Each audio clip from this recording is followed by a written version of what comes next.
కారం రంగు రుచితో ఉంటుంది. ఆచి మిరపపొడి అదరగొట్టే కారం రంగు రుచి. Welcome to Aadan. నేను మీ హరిత. అసలు మోహన్ బాబు గారి ఇంట్లో ఏం జరుగుతుంది? తండ్రి కొడుకుల మధ్య గొడవలేంటి? ఇది తండ్రి కొడుకుల మధ్య జరిగే గొడవలేనా, లేకపోతే అన్నదమ్ముల మధ్య జరిగే గొడవలు తండ్రి వరకు వెళ్ళి ఈ పరిస్థితికి కారణమయ్యాయా, లేదంటే కొత్తగా వచ్చిన భార్య వల్ల గొడవలు జరుగుతున్నాయా అని ప్రతి ఒక్కళ్ళు కూడా మాట్లాడుకునే రకంగా అయిపోయింది మోహన్ బాబు గారి ఇంటి పరిస్థితి ఈరోజు. మరి ఎందుకు ఇంతలా మాట్లాడుకుంటున్నారు? మరి మోహన్ బాబు గారు ఎలాంటి చర్యలు తీసుకోవట్లేదా దీని మీద? ఒక ఇంటి పెద్దగా, పెదరాయుడుగా, ఇండస్ట్రీలోనే ఆయన ముందు మాట్లాడాలంటేనే గజగజ వణికిపోతుంటారు కొంతమంది చిన్న చిన్న ఆర్టిస్టులు. మరి అంత డిసిప్లిన్గా ఉండే మోహన్ బాబు గారి ఇంట్లో ఈ పరిస్థితి ఇంతవరకు వచ్చిందంటే కారణం ఎవరు? ఆ పరిస్థితులు ఏంటి? అసలు ఒకసారి మోహన్ బాబు గారిని గతంలో మనం చూసినట్టయితే కనుక సాదా సీదా స్థాయి నుంచి కొన్ని విద్యా సంస్థలు స్థాపించి ఒక రాజ్యసభ సభ్యుడి వరకు కూడా ఆయన వెళ్ళగలిగారంటే మామూలు విషయం కాదు. ఎంత కృషి పట్టుదల ఉంటేనే తప్ప, ఎంత డిసిప్లిన్ ఉంటే మరి ఆ స్థాయి వరకు చేరుకోగలిగారో మనందరం కూడా ఆలోచించాల్సిన విషయం. మరి అలాంటి మోహన్ బాబు గారి ఇంట్లో వివాదాలు ఈ స్థాయికి చేరుకున్నాయంటే కారణం కొడుకులా, కోడళ్ళా? మరి ఆ పరిస్థితులు ఏంటి అసలు అనేది మనం ఒకసారి చూసినట్టయితే కనుక మోహన్ బాబు గారి ఇంట్లో ఇప్పుడే కాదు, ఎప్పటి నుంచో కూడా గొడవలు జరుగుతున్నాయి. ఈ గొడవలు కాసేపు పక్కన పెడితే మోహన్ బాబు గారు చాలా సాదా సీదా స్థాయి నుంచి ఒక కలెక్షన్ కింగ్గా, ఒక డైలాగ్ డెలివరీ మేకర్గా ఎంత బాగుంటాయంటే ఆయన యాక్షన్ చూసినట్టయితే కనుక ఇప్పుడు ఈ జనరేషన్కి తెలియకపోవచ్చు, పాత జనరేషన్లో వాళ్ళకైతే కనుక ఆయన సినిమాలు చూస్తే చాలా బాగుంటాయి. అనర్గళంగా ఎలాంటి డైలాగ్నైనా కూడా చాలా ఈజీగా సునాయాసంగా చెప్పగలిగే నటుడు. డైలాగ్ డెలివరీలో ఆయన్ని మించిన వాళ్ళే లేరు అని కూడా చెప్పొచ్చు. అలాంటి కలెక్షన్ కింగ్ అసలు ఫస్ట్ నుంచి కూడా వివాదాలకి కేర్ ఆఫ్ అడ్రస్ అయిపోయారు.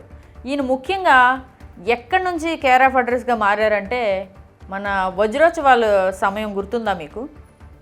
వజ్రోత్సవాల్లో చిరంజీవి గారికి ఒక లెజెండరీ అవార్డుని మెగాస్టార్ చిరంజీవి గారికి ఇవ్వాలని నిర్ణయించుకొని ఈ వజ్రోత్సవ అవార్డులో లెజెండరీ అవార్డుని ప్రకటించడం జరిగింది.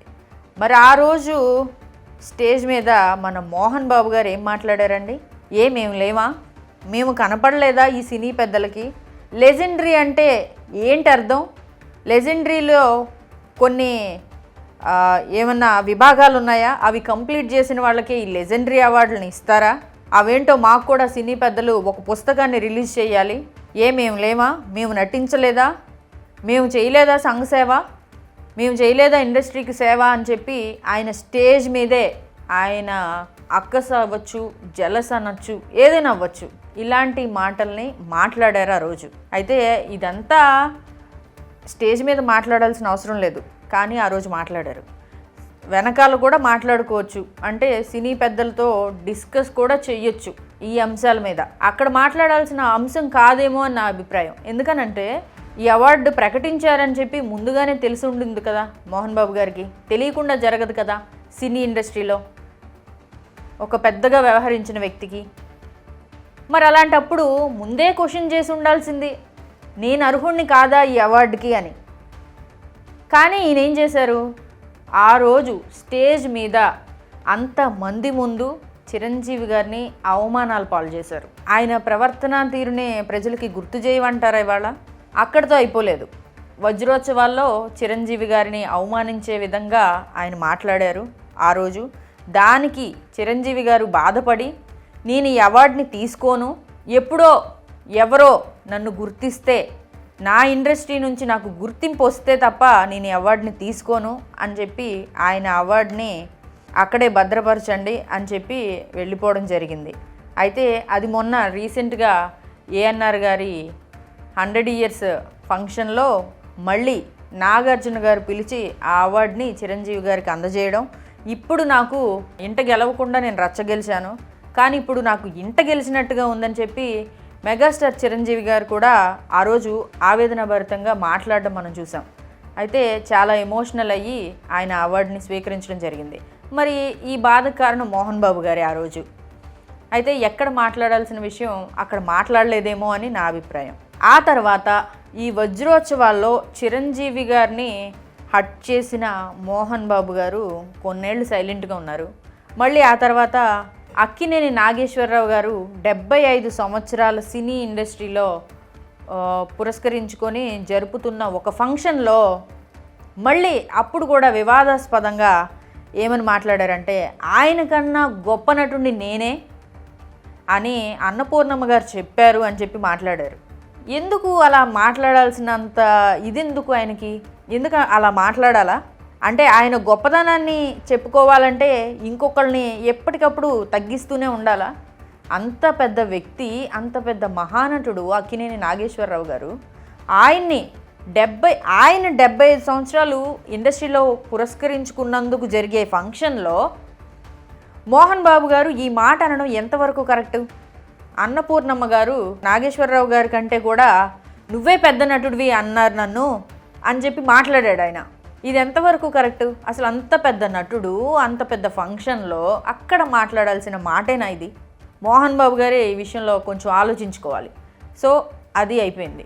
ఆయన పెంచుకోవడం కోసం వేరే వాళ్ళని తక్కువ చేసి మాట్లాడడం అనేది మంచి పద్ధతి కాదు. ఎప్పటికప్పుడు ఈయన అలాగే చేస్తూ ఉంటారు. తర్వాత ఇంకొక ఫంక్షన్లో కూడా రోబోకి సంబంధించి ఏదో ఒక ఫంక్షన్ జరుగుతుంది. అక్కడికి మోహన్ బాబు గారిని ఇన్వైట్ చేశారు. ఇన్వైట్ చేసిన నేపథ్యంలో అక్కడ స్టేజ్ మీద మాట్లాడుతుండగా వీడు నాకు ఫోన్ చేశాడు అని అన్నాడు. వీడు నాకు ఫోన్ చేశాడంటే ఎవరిని ఉద్దేశించి అన్నాడు అనుకున్నారు? రజనీకాంత్ని. అక్కడ సూపర్ స్టార్ అయిన రజనీకాంత్ని రోబో సినిమా సక్సెస్ మీటో మరి అదేదో ప్రీ రిలీజ్ ఈవెంటో సంథింగ్ ఏదో జరుగుతుంది. అక్కడ ఆ స్టేజ్ మీద మాట్లాడుతూ వీడు నాకు ఫోన్ చేసి నువ్వు రావాలి అని అన్నాడు అని మాట్లాడడం జరిగింది. అయితే అప్పుడు చిరంజీవి గారు కూడా వీడు కాదు వీరు అని చెప్పి సైగ చేసినప్పటికీ కూడా మోహన్ బాబు గారు ఆ విషయాన్ని కూడా వీరు అనమని ఆయన సైగ చేసిన విషయాన్ని కూడా పబ్లిక్లో మైక్లోనే మాట్లాడారు. ఎంత పెద్ద స్థాయిలో ఉన్న వ్యక్తి అయినా సరే, ఎంత మీ ఫ్రెండ్ అయినా, మీ ఇద్దరికి ఎంత మంచి బాండింగ్ ఉన్నప్పటికీ కూడా నలుగురు ఉన్నప్పుడు సభ్యతా సంస్కారాలని పాటించి మాట్లాడాలన్న విషయం కూడా మోహన్ బాబు గారికి తెలీదా అంటే మరి తెలీదనే చెప్పాలి. తెలుసుంటే ఇలా మాట్లాడరు కదా.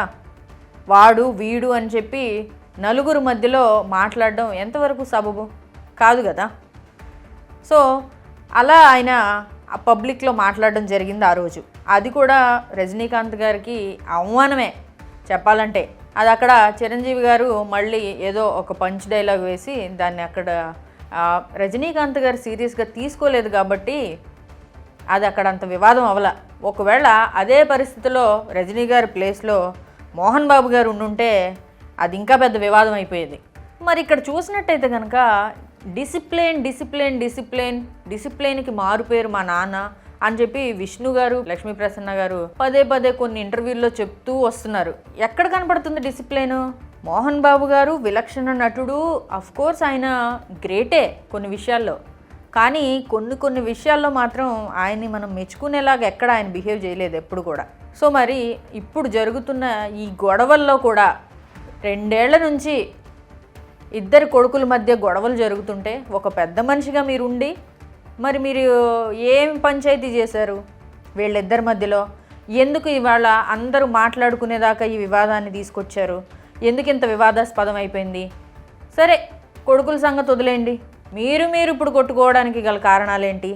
ఏ కారణాలైనా ఉండొచ్చు. మీరు సమాజంలో ఒక స్థాయిలో ఉన్నారు కదా, ఇండస్ట్రీలో ఒక స్థాయిలో ఉన్నారు కదా, పెద్ద వాళ్ళందరూ కూడా మీ స్నేహితులు, మంచి సర్కిల్లో ఉన్నారు కదా.